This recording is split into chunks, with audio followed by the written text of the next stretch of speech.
सोचिए रात के 3 बजे हैं हाँ और कोई अचानक पसीने से लथपथ होकर बिस्तर से उठता है, हाँ, बिल्कुल घबराया हुआ। एकदम खौफ में। उसकी सांसें उखड़ रही हैं और दिल इतनी जोर से धड़क रहा है जैसे बस सीने से बाहर आ जाएगा। उफ, बहुत डरावना। हाँ, और ऐसा क्यों? क्योंकि उसने अभी अभी एक सपना देखा है, एक बहुत बड़ा और खूंखार बाघ उसका पीछा कर रहा है। अब अगर हम कमरे की बत्ती जलाएं हाँ, और चारों तरफ देखें तो वहां कोई बाघ नहीं है। जाहिर है। मतलब ये एक स्पष्ट तथ्य है ना, एक फैक्चुअल बात है कि वो बाघ इस भौतिक दुनिया में मौजूद नहीं है। बिल्कुल नहीं है। लेकिन उस इंसान का वो खौफ, वो कांपता हुआ शरीर और पसीना, वो तो 100% सच है। एकदम सच है। और यही वो विरोधाभास है हाँ, जो इस पूरी दुनिया को देखने के हमारे नजरिए को एक तरह से कटघरे में खड़ा कर देता है। मुझे लगता है इस बाघ वाले उदाहरण ने ना सीधे उस मुख्य बिंदु पर प्रहार किया है जिस पर आज हमें इस डीप डाइव में चर्चा करनी है। बिल्कुल। हमारे सामने जो आज सुमित जी का लिखा हुआ एक बहुत ही गहरा लेख है, वो शुरुआत में ही एक ऐसा सवाल उठाता है जो शायद सदियों से मानवता को परेशान करता रहा है। हाँ, पास्ट लाइफ वाला। हाँ, वही सवाल है कि क्या पिछले जन्म सच होते हैं? और मजे की बात यह है कि लेखक ये सवाल पूछता जरूर है, लेकिन अगले ही पल वो इसे सिरे से खारिज भी कर देता है। बिल्कुल खारिज कर देता है। मतलब उनका कहना है कि ये सवाल ही बुनियादी तौर पर गलत है। जब मैंने पहली बार ये पढ़ा तो मुझे लगा कि शायद ये लेख पुनर्जन्म के सपोर्ट में या उसके खिलाफ कोई बहस छेड़ने वाला है। और अक्सर लोग यही सोचते हैं, लेकिन यही इस लेख की सबसे बड़ी खासियत है। ये पुनर्जन्म को साबित करने या उसे झुटलाने का प्रयास बिल्कुल नहीं करता है। तो इसका असल मिशन क्या है? इसका मिशन कहीं ज्यादा बड़ा और मनोवैज्ञानिक है।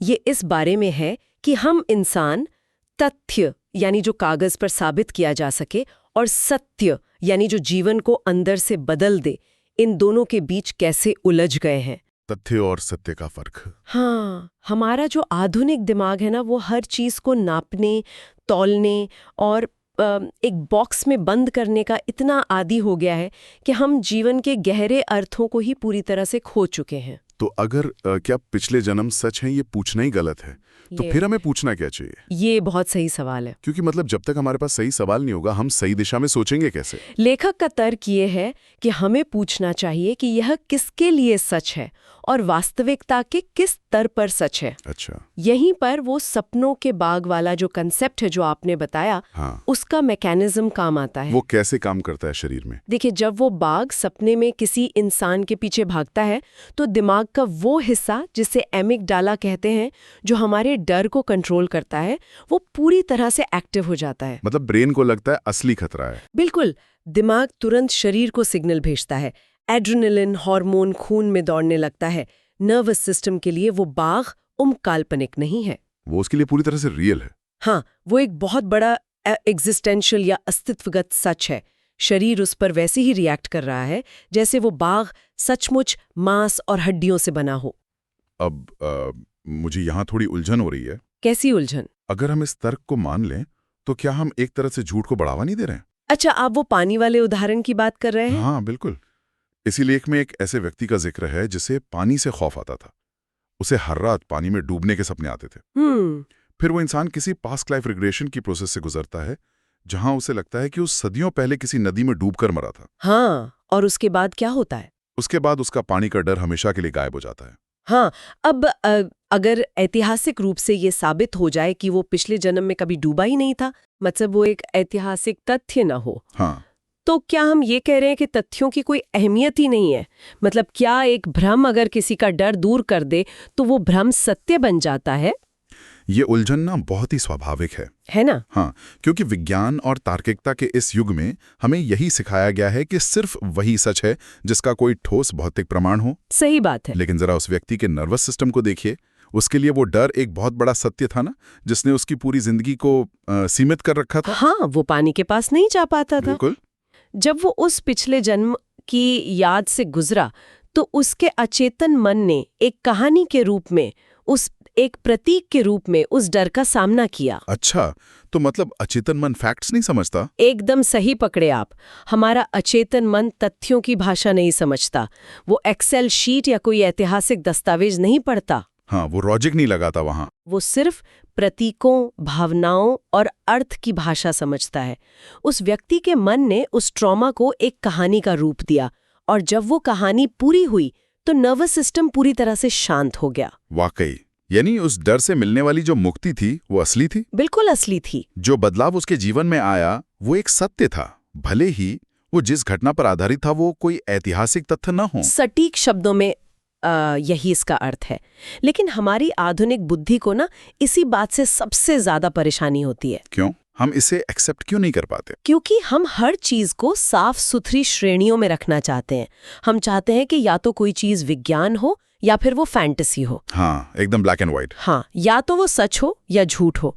इस तरह के नजरिए से दुनिया को देखना बहुत आसान होता है। इसमें ना एक मनोवैज्ञानिक सुरक्षा की भावना मिलती है। साफ सुथरी श्रेणियों की बात करें तो मुझे लेख का वो हिस्सा सबसे ज्यादा चुभने वाला लगा जहां यादों के बारे में बात की गई है। ओ, मेमोरी वाला हिस्सा, वो बहुत दिलचस्प है। हम अक्सर ये मानकर चलते हैं कि हमारी यादें किसी हार्ड ड्राइव में सेव किए गए वीडियो की तरह हैं।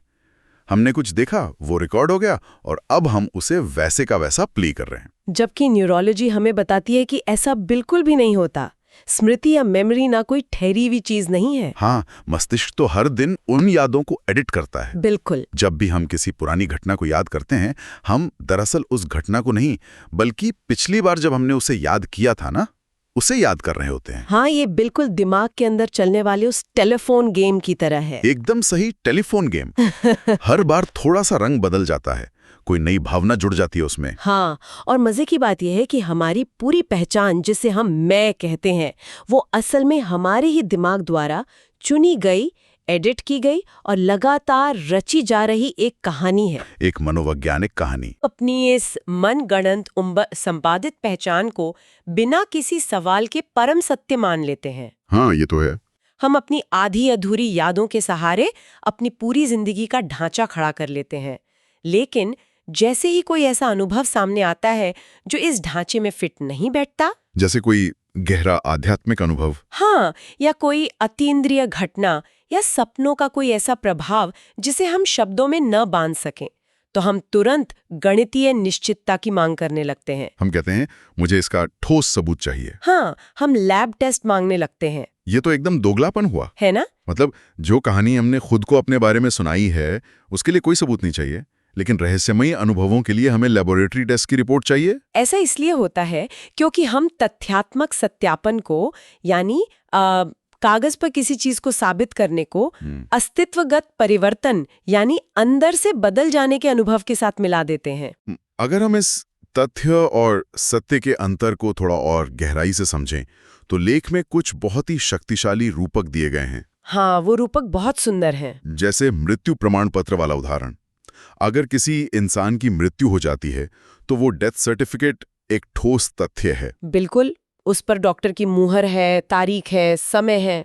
लेकिन उस मृत्यु के कारण जो शोक पैदा हुआ है, जो दुख उस परिवार के अंदर है, उसका तो कोई प्रमाण पत्र नहीं होता। नहीं होता। उस शोक को आप किसी माइक्रोस्कोप के नीचे नहीं रख सकते। आप किसी को यह साबित नहीं कर सकते कि दर्द का वजन कितने ग्राम है। बिल्कुल सही। लेकिन क्या कोई ये कह सकता है कि वो शोक सच नहीं है? कोई नहीं कह सकता। विज्ञान हमें ये जरूर बता सकता है कि जब कोई इंसान बहुत दुखी होता है तो उसके दिमाग में डोपामीन और सेरोटोनिन का स्तर गिर जाता है और कोर्टिसोल बढ़ जाता है। हाँ, वो स्ट्रेस हार्मोन है। ये सारा रसायन विज्ञान है, ये एक तथ्य है। लेकिन कोर्टिसोल का वो केमिकल फॉर्मूला वो दुख का अनुभव तो नहीं है ना? बिल्कुल नहीं। मतलब आप उस फॉर्मूले को पढ़कर ये कभी नहीं समझ सकते कि रात के अंधेरे में अकेले रोने का दर्द असल में क्या होता है। यही तो बात है। तथ्य वो नक्शा है जो हमें दुनिया को समझने में मदद करता है। नक्शे बहुत जरूरी हैं, उनके बिना तो हम खो जाएंगे। हाँ, नक्शे दिशा बताते हैं। लेकिन नक्शा कभी भी वो असली जगह नहीं हो सकता। नक्शा तथ्य है, लेकिन उस रेगिस्तान में जब आप आधी रात को खड़े होते हैं और ठंडी हवा आपके चेहरे से टकराती है, वो जो हवा है वो सत्य है। हाँ, वो हवा सत्य है। इस नक्शे वाले तर्क को अगर हम इंसानी रिश्तों पर लागू करें ना, तो चीजें और भी ज्यादा खौफनाक और उमंग दिलचस्प हो जाती हैं। वो कैसे? एक मुस्कान तथ्यात्मक हो सकती है। कोई इंसान अपने चेहरे की मसल्स को इस तरह खींच सकता है कि कैमरे में वो एक परफेक्ट स्माइल लगे। हाँ, आजकल तो लोग ऐसा ही करते हैं। लेकिन उसके पीछे कोई खुशी ना हो, ये पूरी तरह संभव है। वो मुस्कान एक बहुत बड़ा झूठ हो सकता है। और भाषा के साथ भी तो यही होता है। बिल्कुल, कोई इंसान ग्रामर के हर नियम का पालन करते हुए बिल्कुल स्पष्ट आवाज में कह सकता है, मैं तुमसे प्यार करता हूँ। हाँ, और ये एक तथ्य है कि उसने ये शब्द बोले। हाँ, हवा में ध्वनि तरंगे पैदा हुई, लेकिन उसकी चेतना में, उसके इंटेंशंस में ये बात पूरी तरह से झूठी हो सकती है। बहुत गहरी बात है ये। और सबसे खतरनाक स्थिति तो तब पैदा होती है जब लोग खुद अपने ही नाटक पर विश्वास करने लगते हैं। मतलब वो खुद को ही धोखा देने लगते हैं। हाँ, इंसान अपनी झूठी मुस्कान और झूठे शब्दों को इतनी बार दोहराता है कि वो खुद ही भूल जाता है कि असल भावना क्या थी। वाकई, जब इंसान खुद अपने परफॉर्मेंस का कैदी बन जाता है ना, तब तथ्यों और सत्य के बीच की खाई सबसे चौड़ी हो जाती है। अब यहाँ एक बड़ा सवाल खड़ा होता है। क्या? अगर तथ्य इतने सतही हो सकते हैं, अगर वे इतने आसानी से धोखा दे सकते हैं, तो आज का आधुनिक समाज बाहरी प्रमाणों को लेकर इतना जुनूनी क्यों हो गया है? हम हर चीज का डेटा क्यों मांगते हैं? और खास तौर पर जब बात पिछले जन्म या चेतना के शरीर से बाहर जाने जैसी बातों की आती है, तो आधुनिक तार्किकता इतनी आक्रामक क्यों हो जाती है? हाँ, लोग बहुत जल्दी भड़क जाते हैं। लोग सिर्फ ये नहीं कहते कि मैं इससे सहमत नहीं हूं, वे अक्सर इसके विचार मात्र से घबरा जाते हैं या उन्हें गुस्सा आ जाता है। इस लेख का ये हिस्सा मुझे सबसे ज्यादा विचारोत्तेजक लगा। लेखक यहाँ स्पष्ट करता है कि असली डर पुनर्जन्म या किसी रहस्यमयी दुनिया का नहीं है। तो फिर असली डर है किस बात का? असली डर ये है कि यदि चेतना, ये जो हमारा बोध है, हमारी इस वर्तमान पहचान से कहीं अधिक गहरी, पुरानी और विशाल है, तो इसका सीधा मतलब है कि हमारा पूरा अहंकार, हमारा ईगो खतरे में है। अच्छा, ईगो से आपका मतलब यहाँ सिर्फ घमंड से नहीं है ना, बल्कि उस पूरी पहचान से है जिसे हम मैं कहते हैं। हाँ बिल्कुल, ईगो हमारे मनोवैज्ञानिक अस्तित्व का वो ढांचा है जो हमें बताता है कि ये मैं हूँ और ये बाकी की दुनिया है। हमारी एक बाउंड्री। हाँ, ये हमारी डिग्रियां, हमारा बैंक बैलेंस, हमारा नाम, हमारे रिश्ते, इन सब से मिलकर बनता है। अहंकार हमेशा कंट्रोल चाहता है। वो चाहता है कि दुनिया वहीं से शुरू हो जहां से उसकी याददाश्त शुरू होती है। वो अपने से बड़ा कुछ नहीं देखना चाहता। बिल्कुल, वो इस विचार को बर्दाश्त ही नहीं कर सकता कि वो इस ब्रह्मांड में एक बहुत ही छोटी और अस्थायी घटना है। तो अगर कोई इंसान ये मान ले कि उसका दुख, उसकी आदतें या उसके गहरे डर उसके इस वर्तमान शरीर और नाम से भी पुराने हैं, तो उसका पूरा आधार हिल जाएगा। हाँ, इसका मतलब है कि उसकी जो जीवनी है वो बहुत छोटी और अधूरी है। वो जिस मैं को इतना महत्वपूर्ण मानकर चल रहा था, वो तो समुद्र में बस एक लहर के समान है। एकदम सही। और ये विचार ईगो को जड़ से मिटा देने वाला है। और इंसान शारीरिक मौत से ज्यादा ना मनोवैज्ञानिक मृत्यु से डरता है। बिल्कुल, इसीलिए समाज में हमें दो चरम सीमाएं देखने को मिलती हैं। एक तरफ अंध भक्त है और दूसरी तरफ अंधे संशयवादी, यानी ब्लाइंड स्केप्टिक्स, जो हर चीज पे डाउट करते हैं। हाँ, अब बाहर से देखने में ये दोनों एक दूसरे के जानी दुश्मन लगते हैं, लेकिन अंदर से मनोवैज्ञानिक स्तर पर दोनों एक ही काम कर रहे हैं। दोनों सुरक्षा खोज रहे हैं। ये बहुत ही अजीब है, लेकिन एकदम सच है ना? अंधभक्त इसलिए बिना सवाल किए हर पुरानी किताब या चमत्कार को मान लेता है क्योंकि इससे उसे सोचना नहीं पड़ता। उसकी दुनिया एक सुरक्षित बॉक्स में बंद हो जाती है। हाँ, उसे एक रेडीमेड आंसर मिल जाता है। और अंधा संशयवादी सिर्फ लेबोरेटरी में साबित होने वाली चीजों को ही सच मानता है, क्योंकि अगर वो रहस्य को स्वीकार कर ले तो उसकी तार्किकता का वो सुरक्षित दायरा टूट जाएगा जहां वो खुद को सबसे ज्यादा समझदार मानता है। बिल्कुल सही। दोनों असल में उस विशाल और अनियंत्रित चेतना से भाग रहे हैं। हाँ, देखिए, सत्य कभी भी 100% निश्चितता की गारंटी लेकर नहीं आता। सत्य अक्सर बहुत असहज करने वाला होता है। वो आपको कंफर्ट जोन से बाहर निकालता है। हाँ, ये एक ऐसी चीज है जो आपके अंदर मौजूद रहती है और आपको लगातार बदलती रहती है।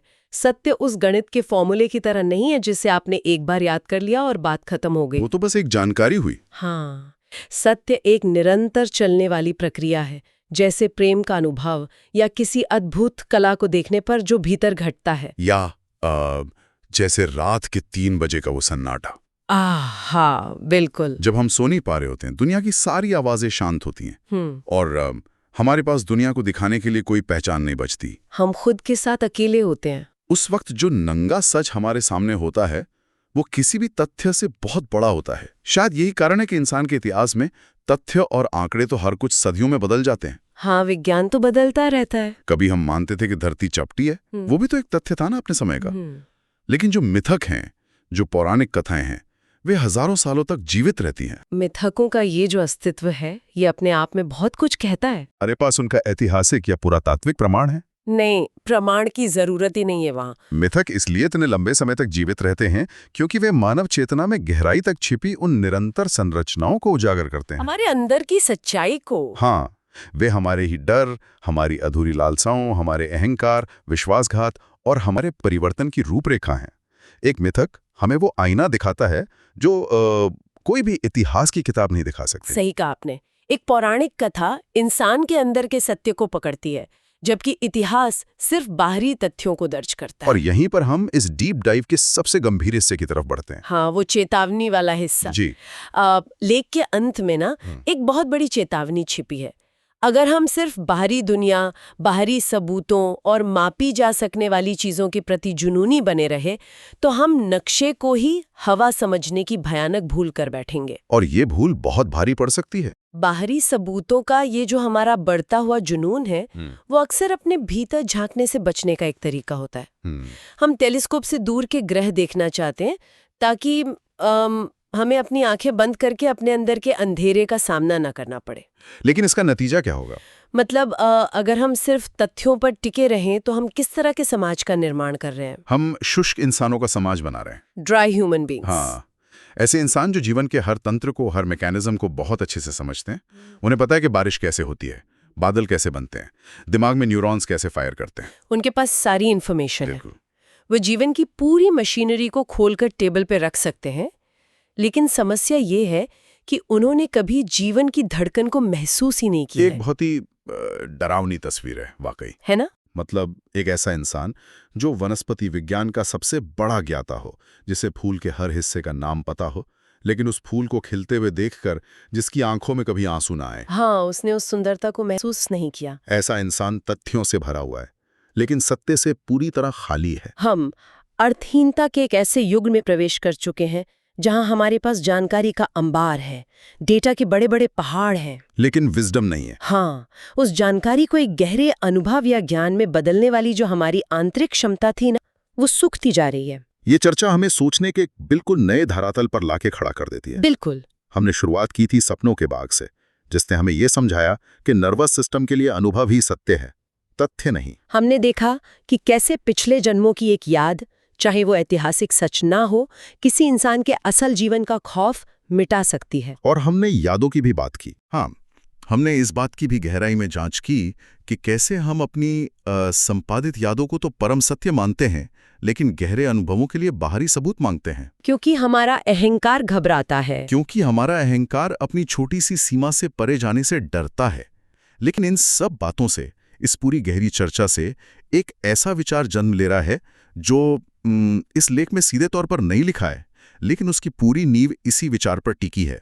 वो विचार क्या है? मैं एक ऐसा सवाल उठाना चाहता हूं जो शायद हमारी इस चर्चा को एक अलग ही दिशा में ले जाए। बताइए। जरा सोचिए, अगर सपनों की दुनिया में देखा गया एक बाघ हमारे भौतिक शरीर को पसीने से नहला सकता है, हमारी धड़कनें बढ़ा सकता है। हाँ। अगर बचपन की जो यादें हमें लगता है कि हमारा इतिहास हैं, वे असल में हमारे ही दिमाग द्वारा रोज एडिट की जा रही कहानियां हैं। बिल्कुल। और अगर ये पहचान, ये नाम, ये पद जिसे हम इतनी मजबूती से पकड़े हुए हैं, वो सिर्फ एक मनोवैज्ञानिक सुरक्षा कवच है, तो फिर क्या? तो क्या ये पूरी तरह से संभव नहीं है कि ये जो जागृत अवस्था है, जिसे हम इस वक्त सबसे बड़ा तथ्य मानकर जी रहे हैं, वो खुद एक बहुत बड़ी किसी अत्यंत प्राचीन चेतना द्वारा देखा जा रहा एक अस्थायी सपना मात्र हो? हम जिसे मैं कहते हैं, क्या वो सिर्फ इस बड़े सपने का एक छोटा सा किरदार नहीं है? ये तो बहुत ही गहरा सवाल है। अगर हमारी ये पूरी पहचान एक रची गई कहानी है, एक संपादित कथा है, तो विचार करने वाली बात यह है कि इस कहानी को असल में कौन पढ़ रहा है?